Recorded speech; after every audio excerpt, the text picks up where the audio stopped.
Hola, muy buenas a todos. En este vídeo os voy a contar cuánto cuesta una casa en Japón y también aprovecharé para contaros un poco mi experiencia, o bueno, mejor dicho, nuestra experiencia, ya que junto a mi mujer, que es japonesa, nos hemos comprado una casa. Llevo viviendo en Japón desde el año 2018, concretamente en Tokio, y soy profesor de japonés. Mi mujer también nació en Tokio, por lo que en un principio pensamos que lo que más lógica tenía, debido a que tanto sus amigos como familia como mis amigos vivían en Tokio, pues era buscar una casa o un piso en Tokio, aunque bueno, rápidamente nos dimos cuenta de que iba a ser algo imposible. Decidimos empezar por una casa unifamiliar, pero había súper poca oferta. Y lo poco que había costaba más de 150 millones de yenes. Os voy a poner el precio en euros y en dólares para que os hagáis una idea. Y además tampoco eran casas excesivamente grandes. Después intentamos buscar pisos que eran algo más baratos, pero tampoco os creáis que eran mucho más baratos. Además, como la mayoría de gente en el centro de Tokio son personas solteras o trabajadores de oficina, los pisos eran pequeñísimos. La media era de unos 20 metros cuadrados por unos 70-80 millones de yenes.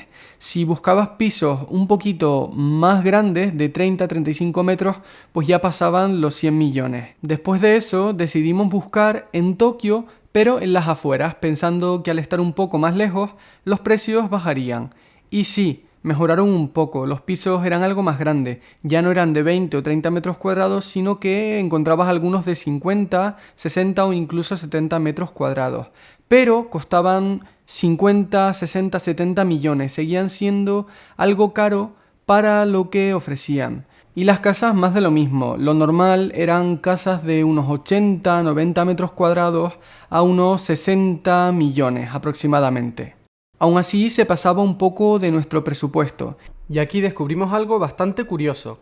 Aunque dos zonas estén a la misma distancia de Tokio Centro, solo por estar dentro o fuera de la prefectura de Tokio, el precio cambia muchísimo. Así que miramos, pues, prefecturas o barrios dentro de prefecturas que estuvieran cerca de Tokio Centro, pero que no estuvieran dentro de Tokio.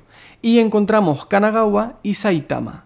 Kanagawa nos gustaba, pero era algo más cara, así que la descartamos directamente y elegimos Saitama, porque hay zonas muy bien comunicadas, con más espacio y mucha más oferta de casas unifamiliares. Primero vimos zonas como Urawa o Kawaguchi, que están pegadas literalmente a Tokio.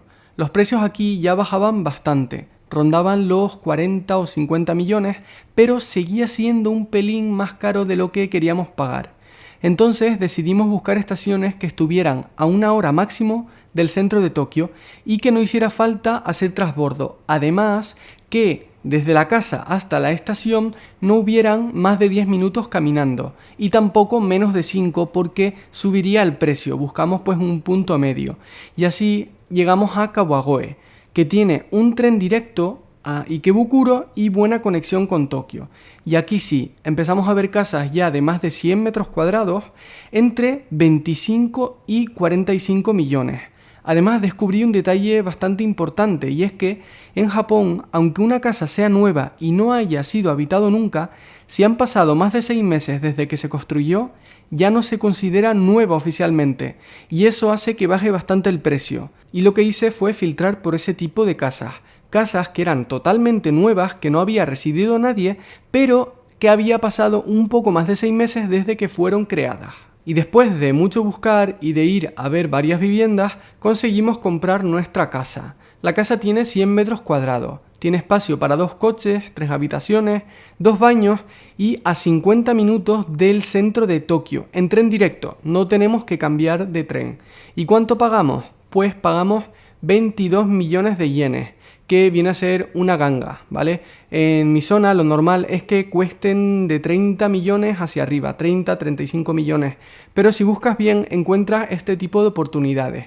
Nosotros hicimos un pago inicial de unos 3 millones de yenes, aunque teníamos la opción de pagar solo 1 millón y financiar el resto, pero queríamos pagar un poquito más. Ahora, para que te hagas una idea general, en Tokio Centro, un piso pequeño de unos 20 metros cuadrados lo vas a encontrar desde 70 millones para arriba. Un piso mediano de unos 50 metros cuadrados, pues más de 100 millones. Una casa unifamiliar, si encuentras alguna, pues desde 120, 150 millones para arriba. En las afueras de Tokio, un piso de 50 a 60 metros cuadrados, desde 50 millones hasta 70 aproximadamente de media. Casas similares o un poquito más grandes las vas a encontrar pues a eso, a 70, 80 millones. Tampoco cambian demasiado las casas con los pisos. En prefecturas cercanas como Saitama, casas de más de 100 metros cuadrados las vais a encontrar desde 25 hasta 40 millones. Si buscas bien, puedes encontrar cosas por 20, 22 millones, como hicimos nosotros, que estén no demasiado lejos de Tokio, pero bueno, vais a tener que buscar algo más. De media yo os diría que unos 25 millones.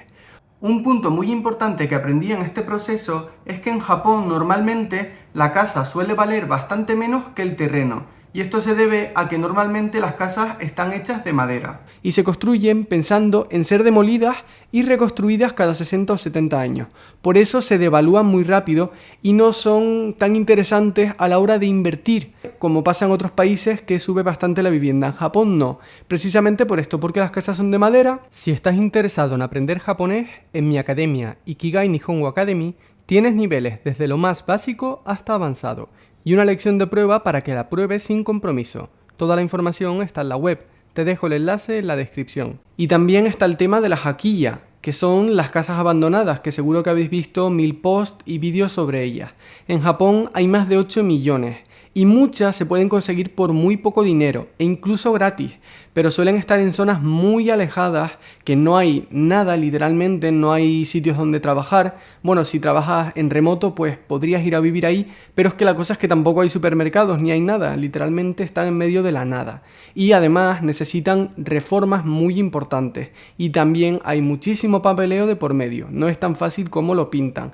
Si te interesa un proyecto y no tienes prisa, puedes trabajar desde casa, pues bueno, puede merecer la pena, pero para la gran mayoría de personas es que no, literalmente no. Y para terminar, algo que yo personalmente pienso, y es que últimamente en Japón cada vez hay más gente teletrabajando. Las casas que están cerca de Tokio, pero no en Tokio, sino en prefecturas que están pues bien conectadas, ya hemos visto Saitama, también tenemos Kanagawa, también está Chiba-ken. Yo creo que esas son las tres claves. Si queréis vivir pues bien conectados con el centro, pero no en medio de todo y a un buen precio, y además teniendo una casa pues bastante más grande, creo que es el punto perfecto. Y creo que los precios no están tan sobredimensionados, podríamos decir, como en Tokio. Pero creo que esto va a cambiar pues a lo largo de los años, ya que, pues como os he comentado, cada vez más gente pues teletrabaja y busca una mejor calidad de vida. Yo creo que el precio por el que he comprado la casa y los que os he enseñado en prefecturas cercanas a Tokio son bastante buenos. Así que si estáis pensando en un futuro o actualmente en comprar una casa, yo os recomiendo eso. Todo lo que os he comentado pues a lo largo del vídeo. Sí que no os recomiendo comprar una casa en Tokio, aunque probablemente los precios vayan a seguir subiendo. Y bueno, espero que os haya gustado el vídeo. Si tenéis alguna pregunta o si queréis que haga algún otro vídeo, comentádmelo y nos vemos en el siguiente. Adiós.